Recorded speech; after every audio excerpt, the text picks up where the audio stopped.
Comment nos filles ont-elles vécu la pression des classes décisives de troisième et terminale dans un nouvel environnement scolaire?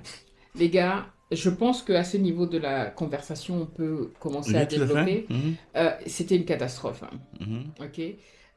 La première, la plus jeune, a été dans une école à distance, donc il fallait avoir Internet. C'est pourquoi, hein, quand vous faites le retour au pays, choisissez bien le pays où vous rentrez. Parce que pour moi, Afrique égale Afrique. Je sais que pour Serge, c'est pas pareil. Pour Serge, c'est Cameroun ou rien d'autre. Là, c'est les Camerounais avec le continent. Puisque le Camerounais décide qu'on Bon, pense que. d'accord, Ok, vas-y. ok, Mhm. bon, d'accord. Et c'est quoi? C'est ma chaîne. Mhm. Ok? Donc, que le Cameroun, c'est le continent, hein, d'accord. Mhm. C'était, faites vraiment attention parce que pour la plus jeune qui était à l'école à distance, Oui, heureusement qu'on avait acheté un groupe électrogène. C'est oui, comme ça que ça s'appelle, non? oui. En fait, on avait trois en tout. Ouais, mais et pour lequel, d'ailleurs, deux venaient de Dubaï, c'était dans le conteneur, et Mhm. on en avait acheté un gros avec lequel qu'il fallait charger tous les jours, c'était pas moins de 30 000 francs par jour. Oui, les coupures de courant. Ok. Vu que Eneo, comme vous savez au Cameroun, les Mhm. coupures de courant, c'est ridicule. Mais la petite était à l'école en direct, en interaction directe. Oui, Donc c'est pas qu'elle regardait les cours, etc. Non. Tous les matins, elle devait être présente, signée présente à l'école. Et oui, c'était avec la caméra. oui, Donc elle devait être connectée tout le temps. tout à fait. Voilà. Donc c'était un budget de minimum 30 000 par jour, juste pour faire tourner le groupe. Le groupe, ensuite, trouver un opérateur téléphonique Oh euh, oui. qui, qui, Oh Dieu, c'est qui, pareil, fonctionne, vrai. euh, On les qui a est, tous faits. qui est stable Ouais, et qui nous permet. le modem, hein. Voilà. Ouais. Donc, je pense que on utilisait un gros modem 4G qu'on avait acheté au Cameroun. Moi, on en Euh, avait tout. D'abord, tu avais tout acheté. oui, on On a avait acheté tout. Yumi, MTN, Camtel. Enfin, tous les Camtel, oui. modems qui existaient, on Oui, les a tous achetés tout à fait. pour les tester. Oui. Et à la fin, je pense que c'est Yumi. Oui, c'était Yumi et je pense Camtel. Je sais plus. Non, pas Bon, Camtel, c'était non, pas non, Camtel. c'était un autre. Mais je pense qu'à la fin, on avait plus de un réseau parce que, bon, si un lâchait, on reprenait l'autre. Ouais, OK? c'était pas facile du tout Oui. de faire l'école à distance, hein. Et tu voulais développer sur autre chose? Ça, Euh, c'était pour la plus jeune. tout à fait. Alors, Et je me rappelle plus vraiment pour Anya comment ça s'est passé. alors, pour notre aînée, c'était compliqué. Elle n'a pas pu faire d'école du tout. Du tout. Ce qu'on a fait, parce que même dans l'école à distance où on avait mis la plus jeune, il n'y avait pas les sujets que notre aînée voulait faire. Parce qu'elle faisait une section scientifique. Oui, oui. OK, elle faisait double math, double Maths, biologie J, et chimie. chimie. Et c'est bizarre. Les matières qu'elle elle faisait n'étaient pas présentes, OK, dans cette école-là. Donc, du coup, notre aînée, ce qu'on a fait, on a acheté des cours en ligne pour qu'elle puisse travailler seule à la maison, OK? Mhm. Et malheureusement, après 4 mois, on a pris la décision qu'il fallait qu'elle rentre. Tout à fait. Parce que ce qu'on avait essayé de faire, c'est de lui... Rappelle-toi qu'on voulait lui faire faire passer l'examen à distance, Oui, c'est en ça. candidat libre. Oui. Donc, on a contacté le consul... Comment on appelle ça? De Le British l'Angleterre. Council. British Council.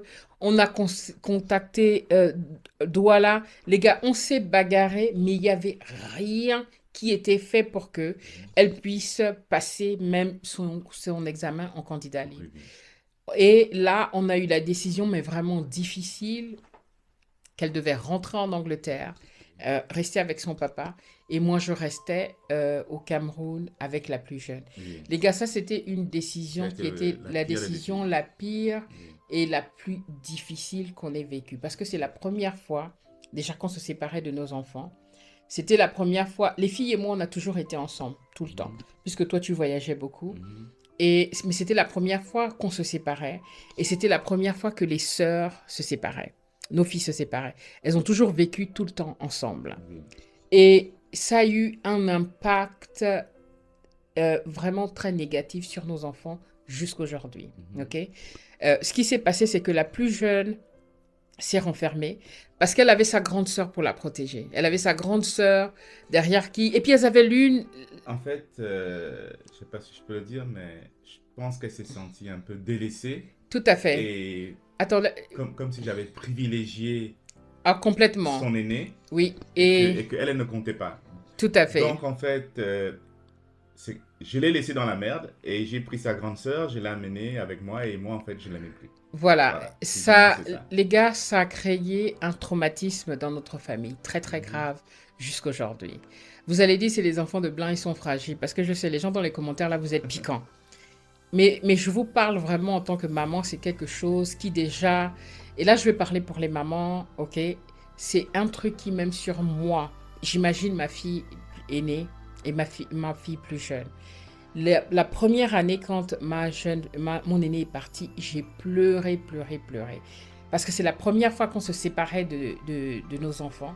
C'est la première fois Elle avait 16 ans. Elle avait à peine 16 ans, c'était une jeune fille. Et vous savez, c'est des âges délicats. Mais on s'était déjà lancé dans ce truc. On avait déjà engagé beaucoup de choses. On avait engagé la plus jeune à l'école. Et comme Serge disait à l'instant, la plus jeune a pensé que on ne l'aimait pas. oui, Donc, elle était punie, elle avait 12 ans. oui, Donc, elle restait au Cameroun. C'était la punition. Et l'aînée, elle, plus que c'était la privilégiée, l'aimée, elle repartait en Europe. Et mhm, l'autre truc aussi, c'est que on n'était pas dans notre maison. oui, Ça, les gars, s'il y a un conseil que je peux vous donner, si vous faites un retour au pays ou vous louez une maison, si vous n'avez pas encore construit, louez une maison et faites en sorte que vos enfants sont confortables. C'est-à-dire qu'ils ont leur maison, ils ont leur chambre, ils ont leur chez eux. Parce que même si elle avait sa propre chambre, parce que la maison de ma belle-mère est très grande, hein, oui, mhm, et la maison, on a chacun nos chambres et tout. Les deux partageaient une chambre, ce qui n'est pas du tout un problème. Mais c'était une maison familiale, hein.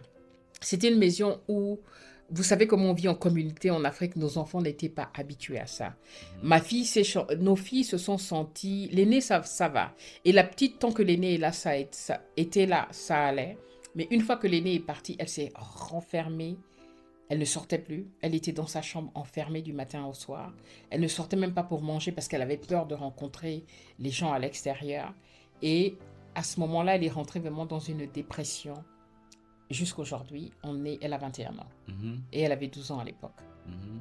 Donc, c'est vraiment, voilà pourquoi on voulait faire cette vidéo, parce que l'impact sur vos enfants. Et l'aîné a eu aussi de grosses, grosses conséquences qu'on va Oui. en parler Donc, dans un instant. bon, certains pourraient peut-être dire, mais pourquoi ne les, I mean, pourquoi ne pas rentrer une fois? Euh, le point est que on avait déjà trouvé une école qu'on pouvait, enfin, qui était à notre niveau et que la plus jeune euh, a aimé cette école-là, hein. Donc, on s'est dit que en fait, enfin, pour moi, le plus gros problème qu'on avait eu jusque-là, qui était d'avoir une école où elle pouvait aller, était déjà résolu. En fait, je ne voyais pas de problème au-delà de l'école, hein. Mais il y avait un deuxième Mhm, point, Serge, ok? Si tu mhm, permets qu'on en parle ici. mhm. La chose aussi qui fait qu'on reste et qu'on ne rentre pas tous, c'est que ta mère était malade. C'est vrai.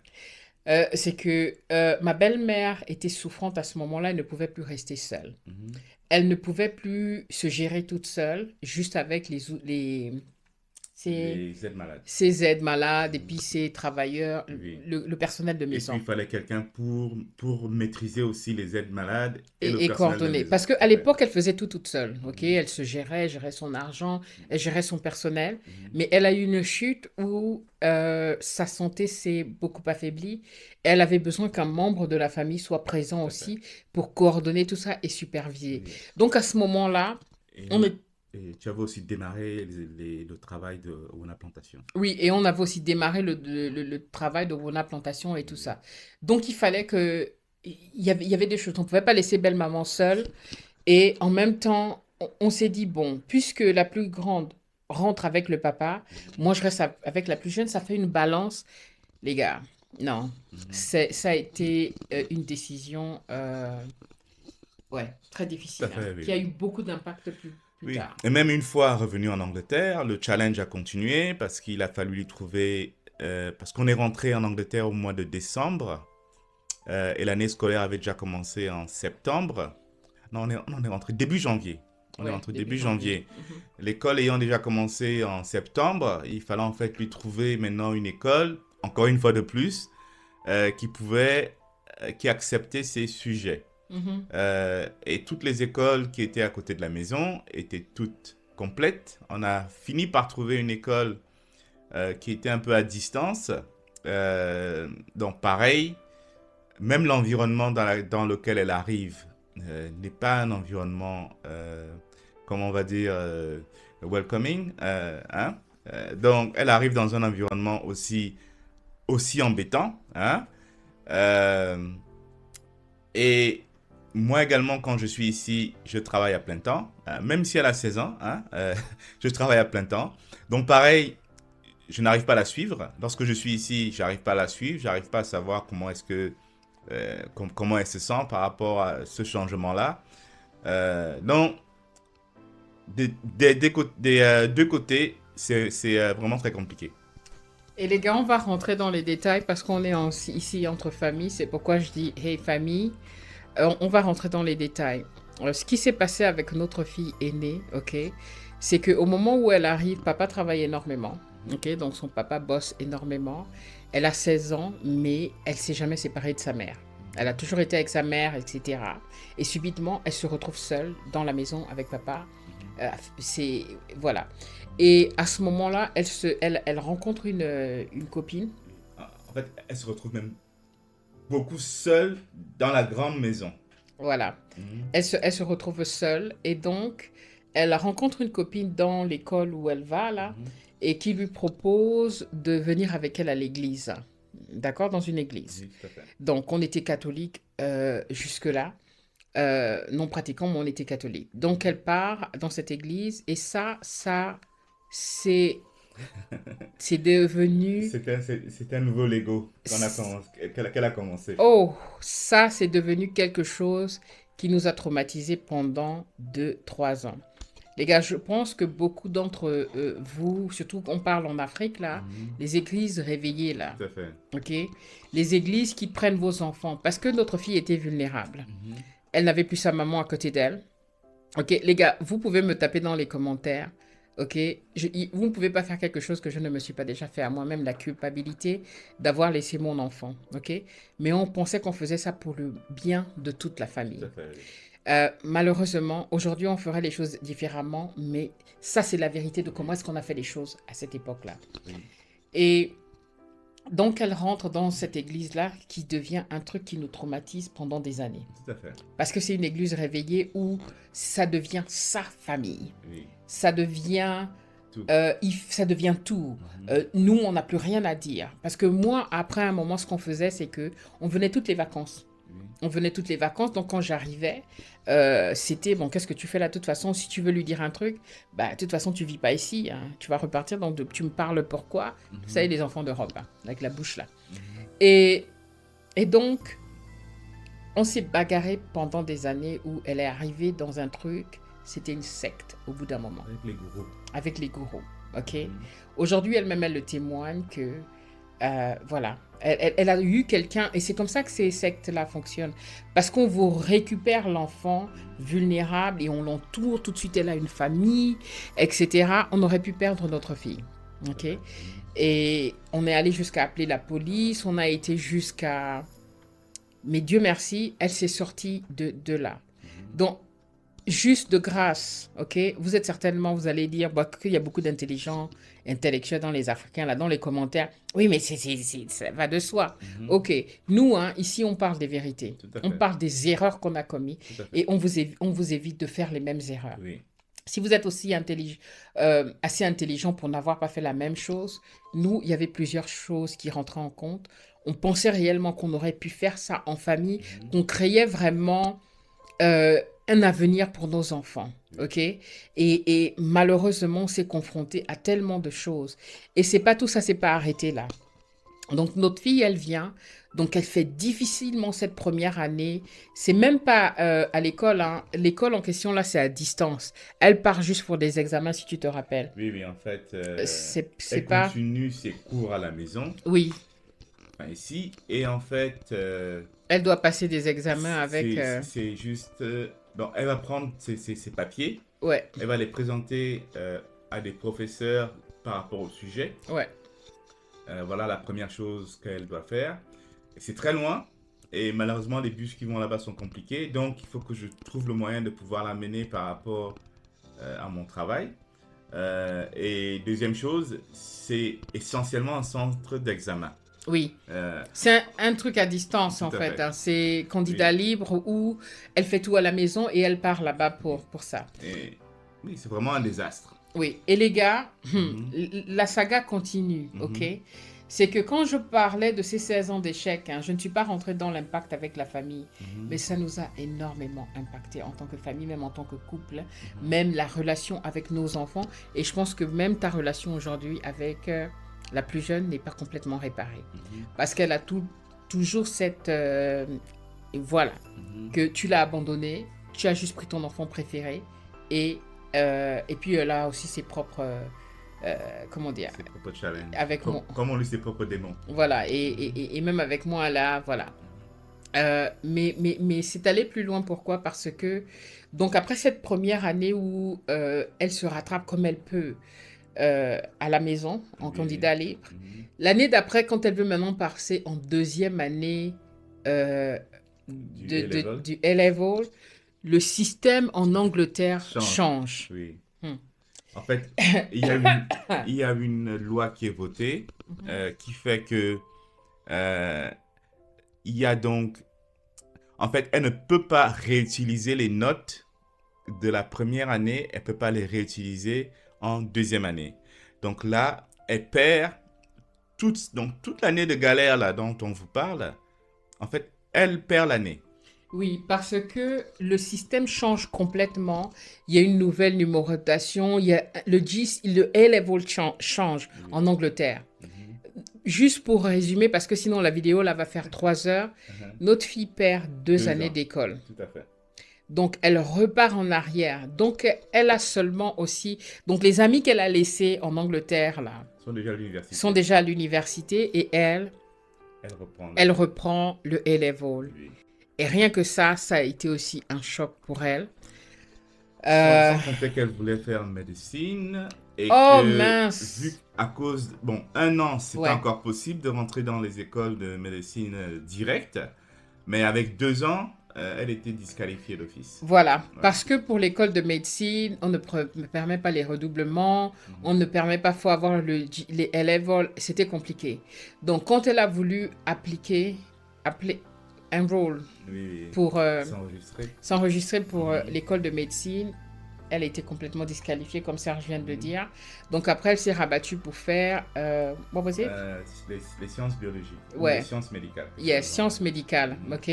Et qui après, plus tard, hein, là, il y a 2 ans, elle s'est inscrite pour aller faire médecine C'était au dans les cas. Barbados, dans les Caraïbes, Oui, oui, parce que c'était une école qui avait le diplôme venait d'Angleterre ou quelque chose comme tout ça. à fait. Mais ça, c'est pour une autre vidéo. Oui. Les gars, on s'est beaucoup attardé dessus parce que c'est quelque chose qui a beaucoup impacté notre famille. Mhm. Et si ça vous intéresse, on vous parlera dans une autre vidéo à deux comment ça a impacté notre couple. Mhm. Parce que c'était bien que Serge était consultant et que on n'a jamais eu l'habitude d'être vraiment tous les jours, tout le temps ensemble. Mais l'impact avec le Cameroun était quelque chose de différent. Ok. Encore une fois, quand on disait on n'était pas prêt pour la plantation, les gars, on n'était même pas prêt pour la vie sur place. Mhm. Moi, j'arrivais dans un pays qui, même si j'appelle l'Afrique mon pays, ce que beaucoup se battent avec moi dans les commentaires, allez-y, Mhm. oh, je vais continuer à dire ça. Ok, Mhm. mais quand j'arrive au Cameroun, je ne connais pas la culture au Cameroun.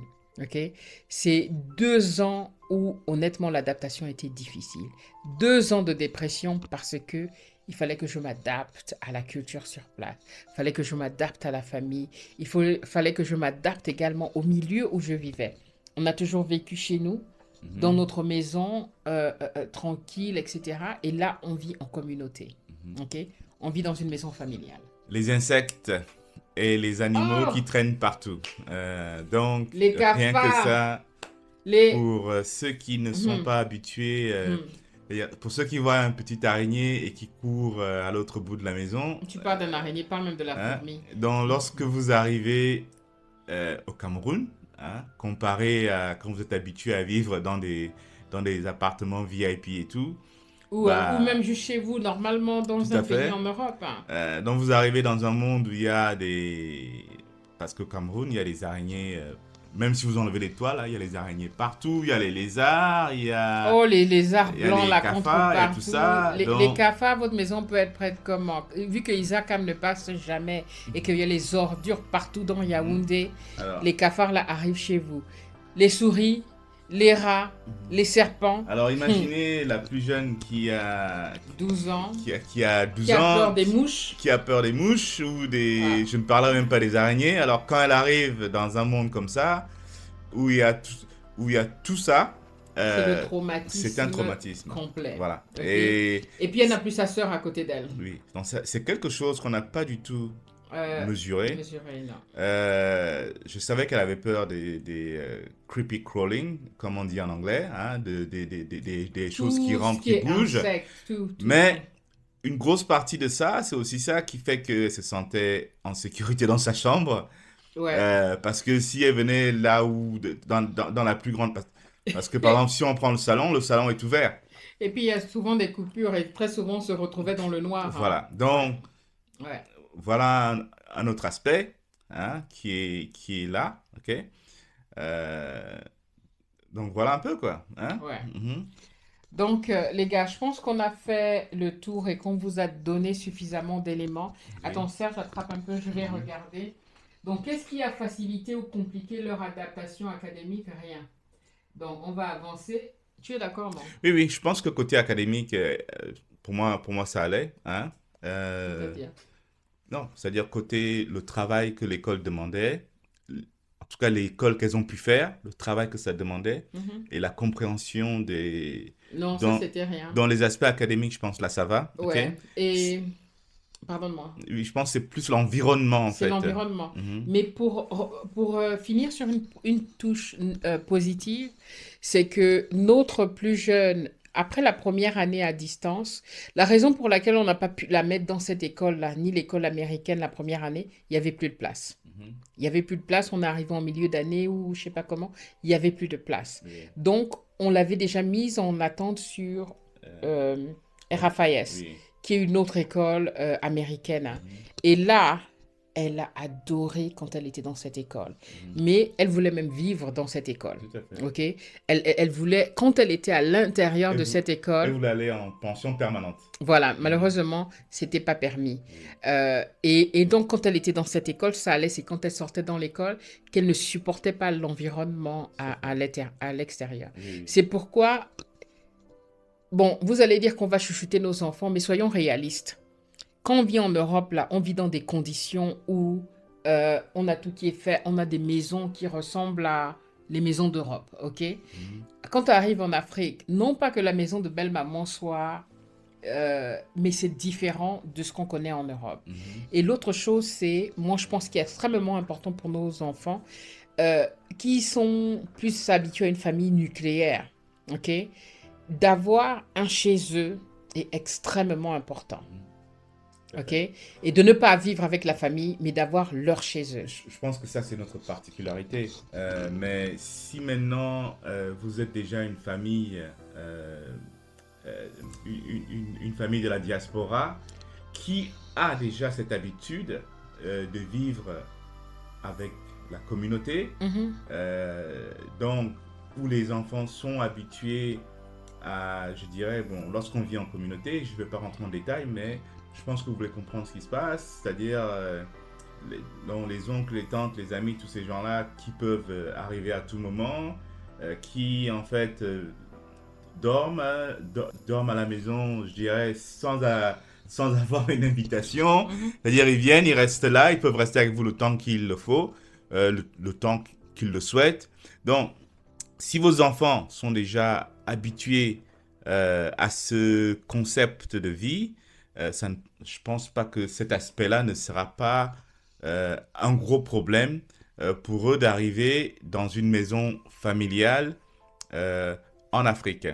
Euh, mais si c'est l'habitude d'être seulement dans la famille nucléaire, avec la méthode, enfin, je dirais les méthodes qu'on connaît, je dirais strictement dans les familles européennes, arriver automatiquement dans une maison familiale en Afrique, c'est complètement différent. Ok. Excusez-moi de vous contredire, monsieur Jazz Nomade, ok? Parce que moi, je suis rentrée pas dans la communauté des expatriés, ok? Donc, nous autres, là, des repats, c'est comme ça qu'on appelle ça? Les Africains, là, qui repartent en Afrique, le retour au pays. J'étais dans cette communauté de personnes qui revenaient avec leurs enfants. Pour la plupart, ils ont pris des maisons privées. Simplement parce que la vie en communauté est compliquée quand tu rentres au pays. Parce que après la charge, il y a des bagarres qui se passent. Et j'ai vu ça même avec ta sœur, qui a expliqué après que vivre après dans une maison comme ça, là, avec tout le monde, c'est compliqué. Il y a les bagarres, il y a la cuisine de tel, il y a la cuisine de tel, il y a les assiettes de tel, il y a ceci. Il y a des complications qui font que pour avoir la paix, il vaut mieux avoir son chez-soi. Moi, j'ai vu pour toutes les personnes que j'ai interviewées, retour au pays, qui repartent, qui ont des familles et tout, mais qui préfèrent avoir une maison privée parce que ça permet de se sentir à l'aise et chez soi et de ne pas marcher sur les œufs parce qu'on vit en communauté, on est obligé de compromettre, c'est ça? Faire des compromis. Je pense que tu n'as pas tort dans ce que tu dis. Mais nous parlons de deux choses différentes.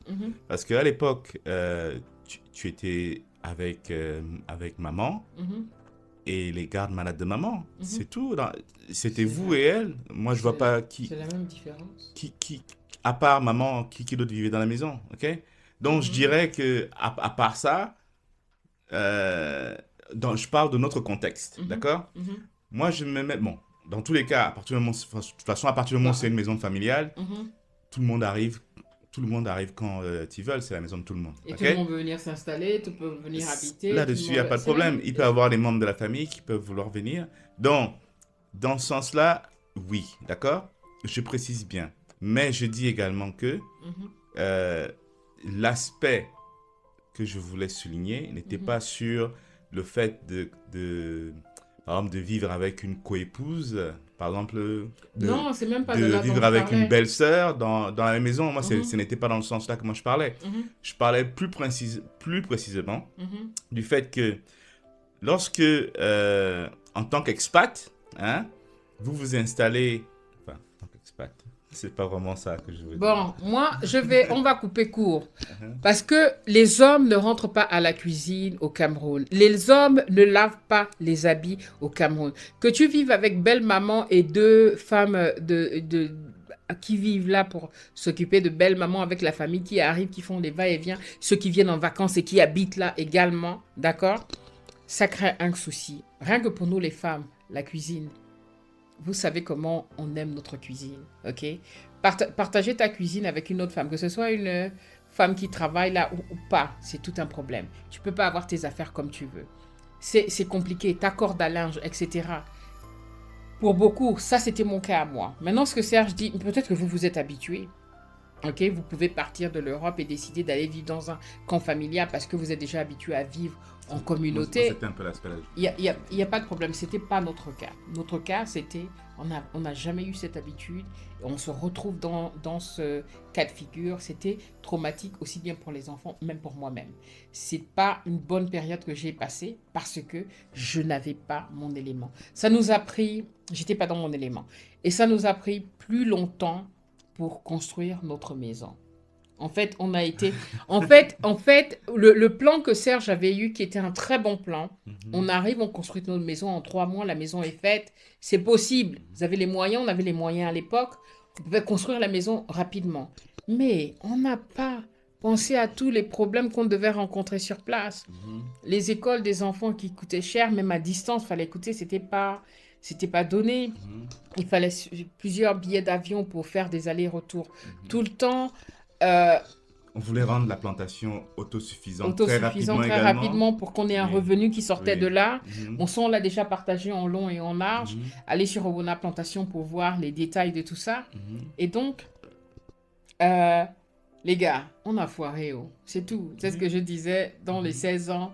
Le côté familial, c'est aussi, si vous voulez, comme je disais, savoir comment ça nous a affecté, nous, en tant que couple, et si vous voulez plus de détails par rapport aux enfants, sans qu'on ne divulgue trop leur vie personnelle, mais on mhm. leur a demandé la permission de Tout à discuter dans fait, ce oui. Ce détail-là. sont des adultes maintenant, hein. Ce sont des adultes, elles ont 21 ans et 26 ans. Mhm, Et jusqu'aujourd'hui, cette expatriation a impacté la dynamique qu'on a dans notre famille tout à aujourd'hui. fait. Et ce n'est plus la même que ce qu'on avait avant.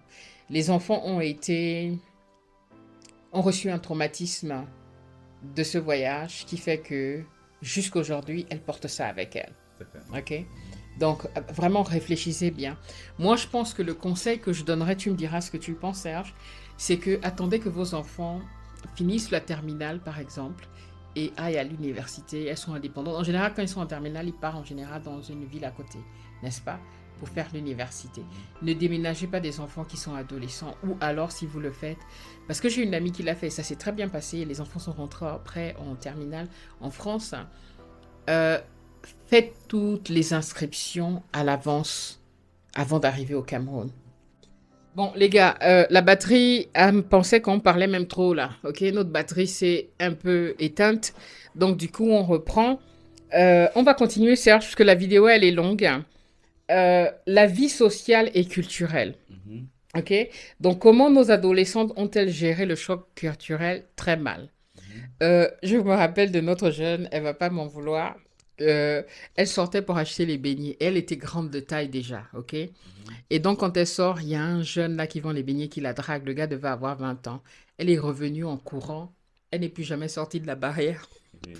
Oui, pour aller. surtout que enfin, nos filles sont des géantes, hein. Voilà. Donc, du Dans... coup, elles paraissent plus âgées que l'âge qu'elles ont. Donc, et la plus jeune, elle, de toute façon, elle sortait de nulle part, ok? Mhm, Euh, Et alors, ont-elles eu du mal à se faire des amis et s'intégrer socialement? 100%. mhm. Je pense qu'on l'a déjà dit. Tout à fait. Elles ne se sont pas du tout fait d'amis. Oui. Sauf, Bah, je dirais la première, bah, le fait de ne pas avoir été dans les écoles publiques ou dans les écoles privées, mhm. c'est un peu difficile de se faire des amis, ok?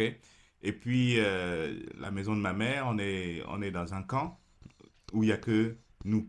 Et on est dans un village, on est Voilà. dans un Dans, quartier de Yaoundé. Donc, vraiment, pour rencontrer des amis, il aurait fallu que ce soit... En gros, c'était pas facile. non, ouais, peut-être faut Oui. habiter à Bastos ou quoi, mais je ne sais pas. Mhm. Ont-elles eu du mal à se faire des amis? Ouais, complètement. Mais par contre, quand la plus jeune est allée dans l'école américaine, Oui, elle a elle s'est fait commencé. des amis. Tout à fait. OK? Parce qu'après, on a même invité des amis à la maison. Elle est allée à des anniversaires. La Oui. deuxième année, elle était heureuse à l'intérieur de l'école. Euh, Quels ont été leurs plus grands défis pour comprendre et accepter les nouvelles normes culturelles? Les gars, ça, c'est une autre vidéo, hein. Parlons de ça dans le live demain. Mhm. OK? Mais tu peux quand même brosser rapidement. Toi, dis alors, moi, je ne sais pas. Ah, moi, je pense que le premier challenge était l'entente avec les enfants de la famille, hein. Je pense que à cause des différences culturelles, et sachant que ce sont des enfants qui ont beaucoup voyagé, donc elles ont vécu dans des contextes très, très, très différents. Donc, lorsqu'elles arrivent au Cameroun et qu'elles rencontrent les enfants un peu du même âge, euh, qui, qui ne sont jamais sortis du Cameroun et qui ne maîtrisent que, je dirais, le contexte local, cela crée un vide. OK? Donc, je pense que c'est un des challenges, en plus de tous les autres challenges, hein. Y a-t-il autre chose que tu veux rajouter? Non, je pense que ce que tu as tout dit, hein. Je pense que Mhm. tu as tout dit. La barrière linguistique a-t-elle été un obstacle? Euh, Avec la famille, oui et je non. pense que oui, quelque part, parce Ouais. que, bon, elle communique en français, Mais mais je dirais que au Cameroun, Si tu ne t'exprimes pas comme le Camerounais, on se moque de toi. Même moi alors. Voilà. Donc, moi-même, on se moque de moi dans tous les sens du terme. Quand il parle Ewondo, Voilà. Donc, ok? euh, Et, et, et, donc vraiment, c'était pas et surprenant. juste une anecdote, c'est une fois, plusieurs fois c'est arrivé. Donc je vais au marché, c'est en bordure de route, là quand on sort du champ, pour Mhm. acheter les fruits et légumes, etc., en bordure de route. Donc je parle avec la dame, mais je suis avec ou un de mes gardiens, etc. Et la dame dit, elle dit quoi? Donc, en fait, plutôt que de me répondre, et très souvent, je parle à quelqu'un et on demande à l'autre de confirmer ce que moi je viens de dire. Oh, mais je ne comprends pas ce qu'elle dit là. Elle vient de dire quoi? OK? Mhm. Donc, il a fallu vraiment essayer de s'adapter, de parler d'une façon pour que les gens du pays nous comprennent. Donc, pour les enfants, c'était compliqué. Et puis, bon, à la fin, on s'adapte, ok? Mais c'est avec le temps. Et je pense que vu le temps qu'on est resté avec les enfants, elles n'ont pas eu l'opportunité de développer cette adaptation. Mais nous deux, le temps qu'on est resté, on a pu trouver les moyens de s'adapter au niveau de la façon de parler, de communiquer. Mais on se fait toujours avoir.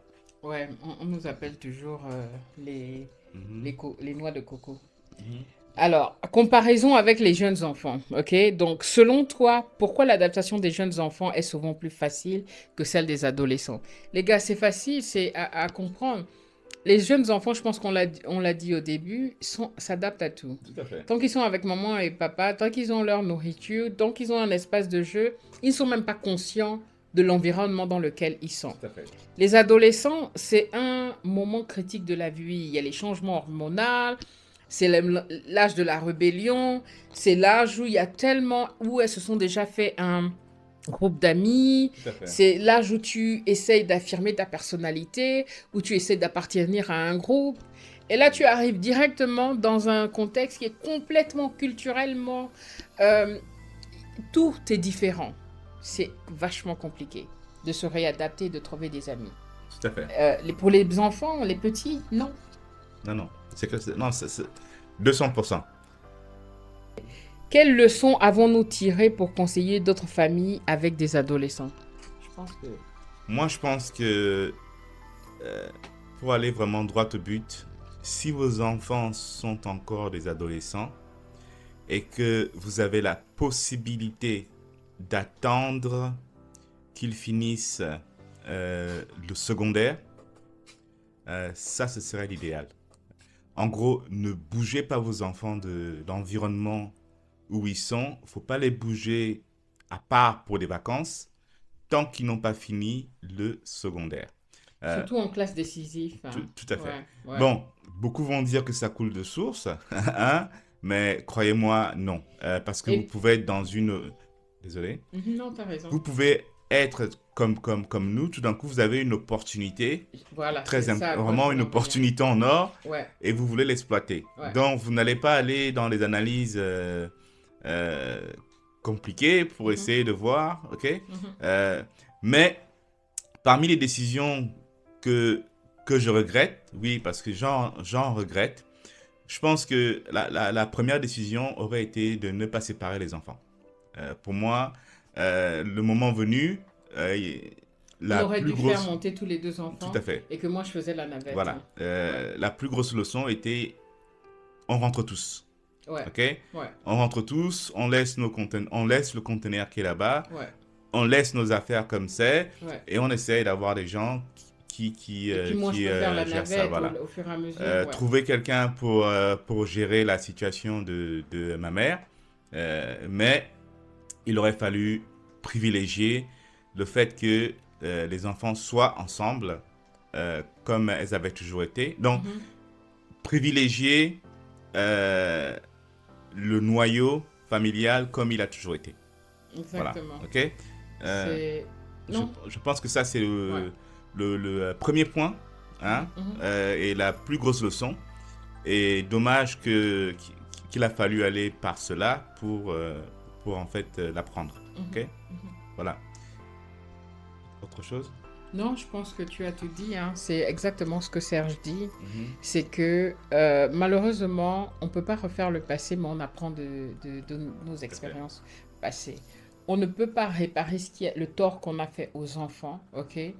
On ne peut que tout faire aujourd'hui pour les supporter dans leur vie de jeunes Tout à fait. adultes et d'être Évoluer à présent, partir de là, oui. évoluer à partir de là. Mhm. Exactement.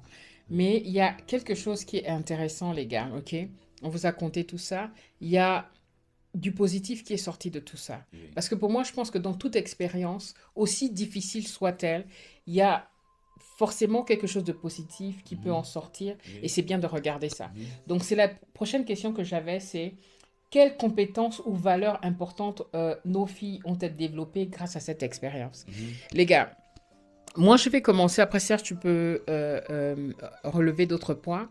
C'est que nos filles, avant de partir vivre au Cameroun, même pour notre aînée, les 4 mois qu'elle a passés, s'identifiaient comme des jeunes filles, comment dire, européennes. Mhm.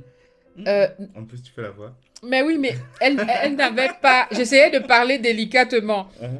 elle n'avait pas le sens des Africains. C'était quoi l'Afrique? Mhm. Elles savaient qu'elles avaient des origines africaines. Elles sont toutes les deux nées en Angleterre et en France, hein. Une est Mhm. née en France, une est née en Angleterre. Donc, elles n'avaient pas vraiment de rapport. Et sachant qu'en Angleterre, on n'a pas beaucoup de familles ici. Donc, du coup, euh, pardon, la famille, la grande famille se trouve en France. Mhm. Donc ici, elles n'ont pas eu vraiment l'occasion d'être en contact avec la famille, les gens, Avec la communauté africaine. africaines. Et surtout là où on vit, quand on est arrivé, on était les seuls noirs. Tout à fait, oui. À l'école où elles étaient peut-être deux, trois noirs. Mhm. Donc c'est pas des enfants qui ont eu l'habitude d'être dans un milieu Mhm. avec la Et, communauté. et en plus, un autre point ici en France, en Angleterre, c'est que même si vous êtes noir, il y a une distance, par exemple, entre la communauté africaine et la communauté caribéenne. Mhm. Donc, les, je dirais les plus répandus sont les noirs de la communauté caribéenne. Ou alors les anglophones. Et comme l'Afrique est divisée comme elle Oui, est là, c'est comme vrai. vous aimez diviser, quand je Le dis Cameroun anglophone, par exemple. voilà. Mhm. Donc c'est très difficile de Le Nigeria. se mélanger. Tout à fait. Et c'est pas les côtés franco. Oh, pardon, on va laisser cette discussion là. Pardon, Non, je non, mais laisse. c'est vraiment important de On a relever ça. essayé, Mhm. mais c'est incroyable. Les anglophones sont entre eux. Mhm. Et il était vraiment difficile pour nous d'essayer de rentrer dans la communauté africaine anglophone parce qu'on est francophone et on n'avait peut-être pas les mêmes compréhensions, les Pas les mêmes mêmes. vibes. Hein? Il n'y a pas les mêmes vibes, c'est tout. Ça a Hein? été compliqué. Pourtant, moi, j'adore mes compatriotes De partout. de partout. En tout Mhm. cas, ça a changé Tout à aujourd'hui. fait, oui. Mais la chose que je voulais rajouter, c'est que les filles ne s'identifiaient pas comme africaines, Mhm. mais aujourd'hui, les gars, ce sont des enfants qui sont pro-Afrique, Mhm. ok? Qui sont fiers. Elles vont te... Je me rappelle mes jeunes, quand elles étaient à l'école, elles voulaient avoir les cheveux comme leurs copines qui sont blanches. Mhm. Hein? Tout à fait. Aujourd'hui, les deux filles, une a les locks comme moi, l'autre a l'afro ou alors, mais elles sont nappies. Elles ont toujours eu les cheveux crépus de toute façon. Mhm. Mais elles se baladent avec l'afro. Maintenant, elles ont des amis noirs qu'elles n'avaient pas avant. Elles sont vraiment pro-Afrique et pro-noir. Tout à fait. En fait, je pense que ça, c'est l'un des plus importants atouts. Mhm. Euh, et je dirais que malgré les déboires, l'objectif, c'était quand même un de mes objectifs également au moment où je pense à aller en Afrique, aller s'installer en Afrique, c'est m'assurer que les enfants savent qui ils sont. Et quelque part, Connaissent leurs origines, tout à c'est fait. très important. Oui, oui. Donc, c'est quelque chose, je pense, ça ne Non s'ach- négligeable. Tout à fait. Et Serge, excuse-moi de te couper. Effectivement, j'ai vu une espèce de meilleure estime de soi Mhm. en nos enfants, ok? Mhm. Comme une conciliation de qui elles étaient, Mhm. ok? Parce que ici, tu essaies de naviguer, ok, peut-être que tu es anglaise de nationalité, française de nationalité, mais tu es noire. On va toujours te le rappeler de où viennent tes parents, etc., etc.